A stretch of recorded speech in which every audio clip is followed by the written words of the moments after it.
નમસ્કાર વિદ્યાર્થી મિત્રો, ગગન ઓનલાઈન એકેડમીમાં આપનું હાર્દિક સ્વાગત છે. તો વિદ્યાર્થી મિત્રો, આપણે સર્વપ્રથમ વિભાગ સી જે છે એના 38માં અને 39માં પ્રશ્નો બધાના ચલાવી દેવાના છે વિદ્યાર્થી મિત્રો. તો મહેરબાની કરીને પહેલાં 38મો અને 39મો પ્રશ્ન પ્રિપેર કરી નાખો. આ રીતે હું સેક્શન વાઇઝ ચેપ્ટર વાઇઝ પ્રશ્નો સોલ્વ કરવાનો છું વિદ્યાર્થી મિત્રો, જેથી તમારા માર્ક્સ જાય નહીં. બરાબર છે. જેમ કે આપણે સેક્શન સી જે છે એમાં ટોટલ પ્રશ્નો 9 છે. 9માંથી 6 પ્રશ્નો લખવાના છે. તો હું તમને કમસે કમ 6 પ્રશ્નો તો દરેક પ્રશ્નોત્તરના સોલ્વ કરાવીશ જ. તો વિદ્યાર્થી મિત્રો, ચેનલ ઉપર નવા હો તો ચેનલને ખાસ સબસ્ક્રાઈબ કરી નાખો, તમારા મિત્રો સાથે શેર કરજો અને વિડીયો ગમે તો લાઇક કરવાનું ભૂલતા નહીં. તમારી એક લાઇક અમારા માટે અનમોલ છે. તો વિદ્યાર્થી મિત્રો, પ્રશ્નોત્તર 3 જે છે એની વાત કરીએ. પ્રશ્નો આપણને એવી રીતે આપેલું છે વિદ્યાર્થી મિત્રો, એવી દ્વિઘાત બહુપદી મેળવો જેના શૂન્યો √5 અને -3 હોય. તો વિદ્યાર્થી મિત્રો, અહીંયા જોવા જઈએ તો આલ્ફા બરોબર આપણા જો √5 છે અને બીટા બરોબર આપણને શું આપ્યા છે -3 આપેલ છે. હવે વિદ્યાર્થી મિત્રો, માંગેલ દ્વિઘાત બહુપદી શોધવા માટે આપણે આલ્ફા પ્લસ બીટા શોધી નાખીએ. શું શોધીએ? Alpha plus beta. તો આલ્ફાની વેલ્યુ √5 છે પ્લસ બીટાની વેલ્યુ -3 છે. તો ટોટલ જો આ ધન છે ને આ ઋણ છે એટલે જવાબ શું આવશે? -2 √5 આવશે. બરોબર છે. અને આલ્ફા ઇન્ટુ બીટા એટલે આ બંનેનો ગુણાકાર એટલે √5 ગુણ્યા -3 √5 5 થઈ જશે વિદ્યાર્થી મિત્રો, એટલે -3 ગુણ્યા 5, 5 તરી 15, પણ ક્યાં આવશે? -15 આવશે. બરોબર છે વિદ્યાર્થી મિત્રો. તો આપણા જોડે આલ્ફા પ્લસ બીટા અને આલ્ફા ઇન્ટુ બીટા મળી ગયા છે. હવે આપણે માંગેલ દ્વિઘાત બહુપદી માટે એક સૂત્ર યાદ રાખવાનું છે, ધ્યાન રાખજો. P of x is equal to x² minus alpha plus beta into x plus alpha into beta. આ સૂત્ર તમારે યાદ રાખવાનું છે વિદ્યાર્થી મિત્રો. બરાબર છે. હવે અહીંયા x² તો લખ્યા. આલ્ફા પ્લસ બીટાની કિંમત આપણા જોડે શું છે? -2 √5. બરાબર છે. અને જોડે x તો છે જ. અને આલ્ફા ઇન્ટુ બીટાની કિંમત આપણા જોડે કેટલી છે? -15. તો વિદ્યાર્થી મિત્રો, હવે માઇનસ અને પ્લસ માઇનસ માઇનસ અને માઇનસ માઇનસ પ્લસ કહી નાખી એટલે જવાબમાં શું મળે? x² પ્લસ 2√5x ઓછા 15. બરાબર છે વિદ્યાર્થી મિત્રો. જે આપણે માંગેલ શું થશે? દ્વિઘાત બહુપદી થશે. તો આશા રાખું છું વિદ્યાર્થી મિત્રો દાખલામાં તમને ખ્યાલ આવી ગયો હશે. ઓકે, નેક્સ્ટ પ્રશ્ન તરફ જઈશું વિદ્યાર્થી મિત્રો. તો વિદ્યાર્થી મિત્રો, રકમમાં આપણને એવું આપેલું છે કે દ્વિઘાત બહુપદી આપણને આપેલી છે, એના શૂન્યો શોધવાના છે તથા તેના શૂન્યો અને સહગુણક વચ્ચેનો સંબંધ મેળવવાનો છે. વિદ્યાર્થી મિત્રો, શૂન્યો શોધવાના છે એટલે આપણે P of x બરોબર શું લઈ લઈશું? પહેલાં તો 0 લઈ લઈશું. ત્યાં શું થશે? 2x² પ્લસ 7/2x પ્લસ 3/4 બરોબર 0 થશે. આના ભાગલા પાડોની રીતે હવે પાડી શકીએ વિદ્યાર્થી મિત્રો, પણ ડાયરેક્ટ ના થઈ શકે. એટલે આપણે લસા કેટલો લેવો પડશે? 4 લેવો પડશે. કેટલો લેવો પડશે?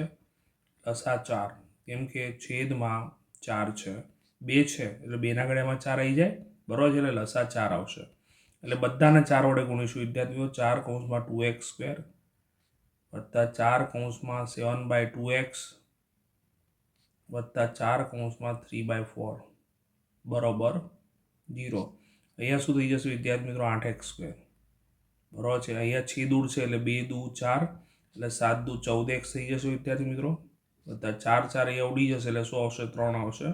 બરાબર 0. એટલે 8 તરી 24 થયા વિદ્યાર્થી મિત્રો. 24ને એવા ભાગ પાડો કે આપણને શું મળે? 14 મળે. તો વિદ્યાર્થી મિત્રો, 12 દુ 24, બંનેની નિશાની શું રાખવી પડશે? પ્લસ. તો 8x² પ્લસ શું થશે? 12x પ્લસ 2x પ્લસ 3 બરોબર 0.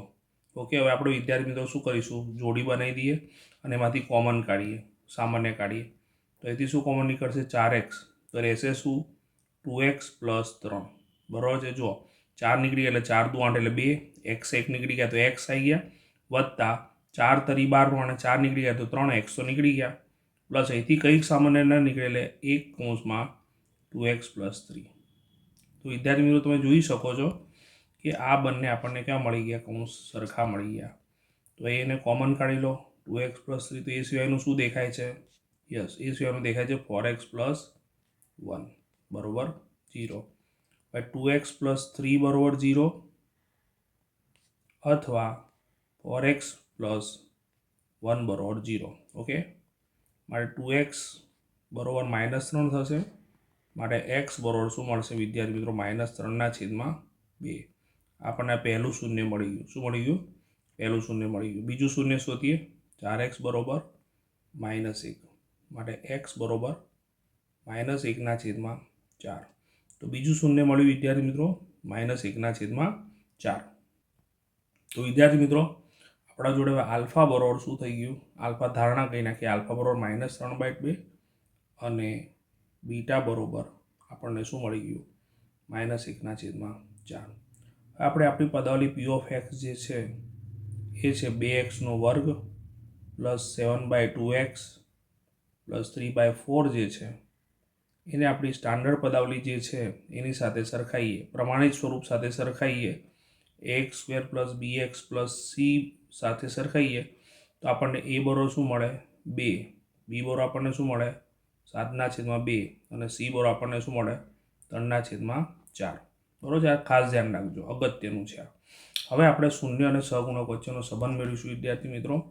તો શૂન્ય અને સહગુણક વચ્ચેનો સંબંધમાં પહેલા આવશે સરવાળાનો સંબંધ, આલ્ફા + બીટા. તો આલ્ફા + બીટા, તો આલ્ફા આપણા જોડે કેટલા મળ્યા છે વિદ્યાર્થી મિત્રો? -3/2 વત્તા બીટા આપણને કેટલા મળ્યા છે? -1/4. હવે આના છેદમાં 2 છે અને આના છેદમાં 4 છે એટલે આપણે 3/2 વાળા પદને ઉપરની જગ્યાએ વડે ગુણી નાખીએ. 2 વડે ગુણી નાખીએ. બરોબર છે. ઓકે, અને આમને એમ રાખી મૂક્યા. હવે જોઈએ 3 દુ 6 પણ ગયા -6/4 અને ±-1/4. વિદ્યાર્થી મિત્રો શું થશે જોવા જઈએ તો? યસ, -7/4 થશે. બરોબર છે વિદ્યાર્થી મિત્રો. હવે વિદ્યાર્થી મિત્રો અહીંયા ગોઠવણી કરીએ આપણે. તો દાખલા કે અહીં આપણે -7/2 લખીએ અને છેદમાં 2 લખીએ તો જો છેદનો છેદ અંશનો છેદ છેદમાં ઉતરે એટલે 2 દુ 4 થઈ જશે ને. ઓકે, તો માઇનસ લખ્યા. 7/2 એટલે શું કહેવાય? બી કહેવાય અને 2 એટલે શું કહેવાય? એ કહેવાય. તો ગોઠવણી થઈ ગઈ વિદ્યાર્થી મિત્રો. -x નો સહગુણક છેદમાં શું આવશે? x² નો સહગુણક. બોલો ખબર પડી કે નહીં? x² નો સહગુણક. હવે વિદ્યાર્થી મિત્રો બીજો સંબંધ જે છે એની વાત કરીએ. એ છે આલ્ફા × બીટા એટલે -3/2 ગુણ્યા -1/4. તો 3 ધ્યાન રાખજો વિદ્યાર્થી, 3 × 3 થશે અને 4 દુ 8 થશે. બરાબર છે. ઉપરની જેમ જ આપણે કરીશું. 3/4 લખી નાખો. આપણે સેટઅપ કરવાનો આ સી પ્રમાણે એટલે 3/4 લખી નાખે. છેદમાં તો શું લખવાના? 2 જ લખવાનો. કેમ? કારણ કે આપણે સેટ કરવું છે છેદમાં એ જ આવવું જોઈએ એટલા માટે છેદમાં 2 લખીએ. જો અંશનો છેદમાં તો 8 થઈ જશે. ઓકે, તો 3/4 જે છે એ સી છે અને 2 એ શું છે? એ છે. આના ઉપરથી આપણે લખી શકીએ અચળ પદ છેદમાં x² નો સહગુણક. તો આ વિદ્યાર્થી મિત્રો આપણે શું કર્યું? શૂન્ય અને સહગુણક વચ્ચેનો સંબંધ મેળવ્યો. બરોબર વિદ્યાર્થી મિત્રો. તો આશા રાખું છું વિદ્યાર્થી મિત્રો તમે આ રીતે બોર્ડમાં ગણશો તો પૂરેપૂરા માર્ક્સ મળશે. બરોબર છે. તો વિદ્યાર્થી મિત્રો તમારા માટે બેક ટુ બેક સોલ્યુશન લાવવાનો જ છું. તમે સરસ રીતે તૈયારી કરો. ઓકે, આ પ્રમાણે તમે બોર્ડમાં ગણશો તો તમને વ્યવસ્થિત રીતે માર્ક્સ મળવાના જ છે. બરાબર છે. તમારા મિત્રો સાથે શેર કરો. વિડીયો ગમે તો વિદ્યાર્થી મિત્રો ચેનલને સબસ્ક્રાઈબ કરો ના કરી હોય તો, અને જો વિડીયો ગમે તો લાઇક કરજો.